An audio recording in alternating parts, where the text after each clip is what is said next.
welcome Nick Gleeson.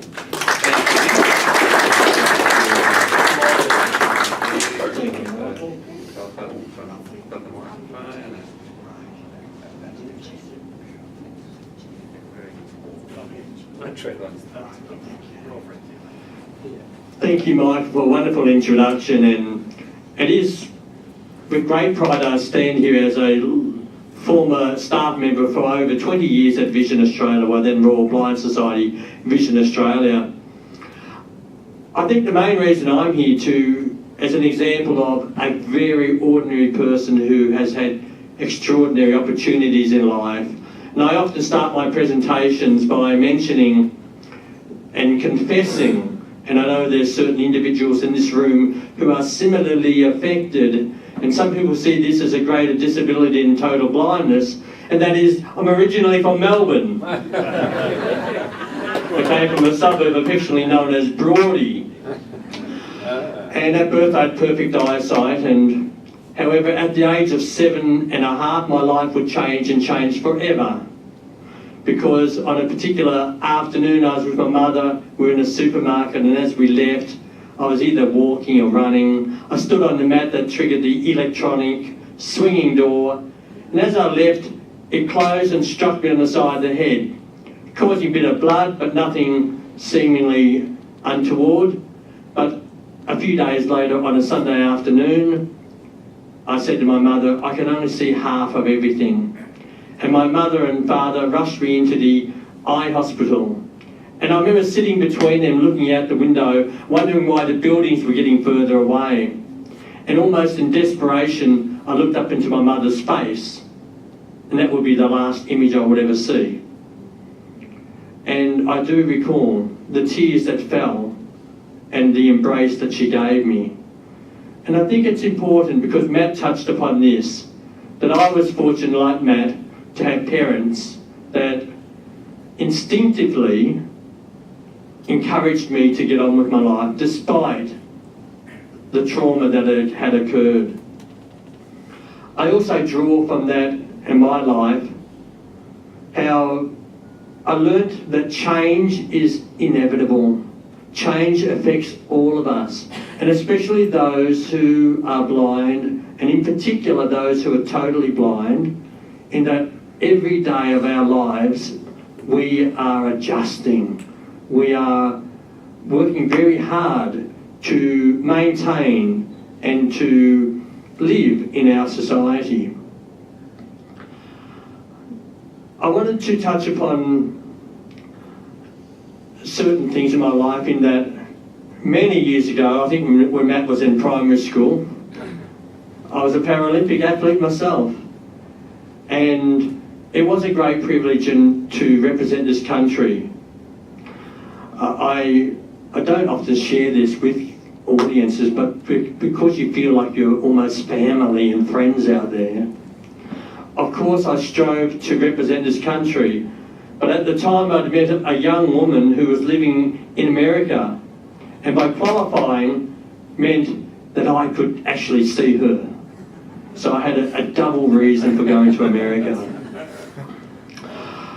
I have had many opportunities, and I wanted to just share with you, since we have a few former cricketers out there, and I know Bill Jolly and Cameron Rolls, we've competed with each other, against each other, and I wanted to share with you a moment on a New Zealand tour, and keeping in mind our CEO is Kiwi, so keep that in mind.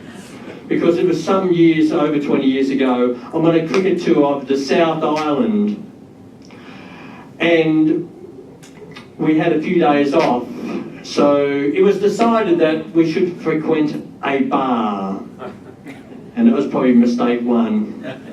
And there we are, late at night, someone comes up with, I think it actually might have been Bill Jolly's sister, without saying her name out loud, that we should go bungee jumping. Anyhow, 8 a.m. next morning on this absolutely appalling, snowing, sleeting morning, having had 20 people who promised to go bungee jumping, there's 6 of us, and Bill Jolly's sister was not one of them. And somehow they decided I would go first out of the 6. I think maybe because they thought if it doesn't work, we'll stop the others from going.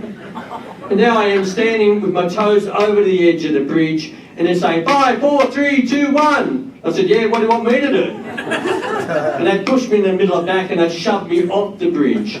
Now, like any other human being, I'm going up and down on this elastic band, and eventually I come to a stop above the water, and this is where it gets interesting.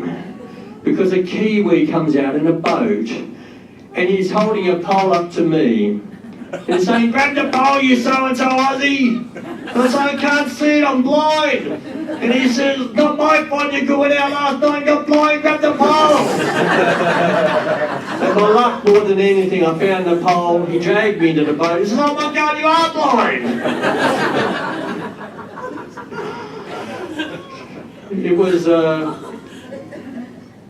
It was 6 years, almost 6 years ago that I finished up at Vision Australia, which is quite astonishing. And I think what happened is I was very slow at maturity, and I eventually grew up, and I think they decided it was time, Nick, for you to really get out in the big world. And it was a great thing for me to do, to extend myself, to be self-employed and to become very independent in many ways, and a great opportunity for change for me. It meant that in 2015 I did go out wandering in the desert with 2 people, Sarah Delaney and that wonderful woman that I met all those years ago who married someone else. How dare she? We went out in the Simpson Desert, and it was great to have an Aboriginal connection, to actually hold a piece of artefact that an Aboriginal had probably used 1,000, if not 10,000 years ago. It was last year that I went with Sarah Delaney to a very remote part of New Zealand on the South Island, Kahurangi National Park. And if you can imagine, and I went to Unity, my seeing eye dog, and this really does show how wonderful seeing eye dogs are, because there's no one there, just the 3 of us, and Sarah would swim at Unity across the rising tidal river, tether him to her backpack, come back, and then we would cross. And if you can imagine, there I am strapped together with Sarah. The water is up to my nipple, or nipples, and she's using an amazing sighted guide technique, and that is guiding me across the rocks, using my trekking pole, and that feeling of walking through that tidal river to the other side and walking up to Unity. I'll always remember Sarah saying the last tidal river that we crossed when we had just about finished, saying, Nick, he's looking up to you and his warm brown eyes are amazing. And that was the great connection that I felt between that working dog and me. Ladies and gentlemen, I'm going to conclude in a moment, but just to mention that I am working very closely with Jodie Cox and team and many people at Vision Australia for my upcoming adventure. And it mainly came about because I've known Jodie pre-Vision Australia days before she started here. And she had heard that I was planning to do this adventure and approached me.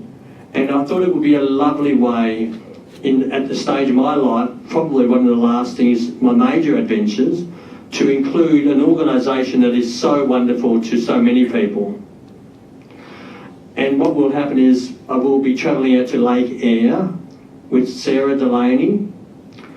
They'll basically wave goodbye at the edge of Lake Eyre, and for the next 3 nights, 4 days, using my audible and braille compass, I will hopefully find my way across to the other side, where Sarah will be somewhere waiting for me.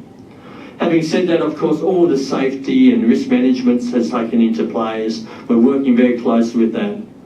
But in the coming months and when this is happening, I really would like to think that the people in this room will assist Vision Australia to maximise the opportunity the points that we are trying to get across to the community and to society about the achievement of goals and the fundraising that will occur, that we really support Jodie and her team to make this a great success. Ladies and gentlemen, thank you very much for the opportunity to be here today.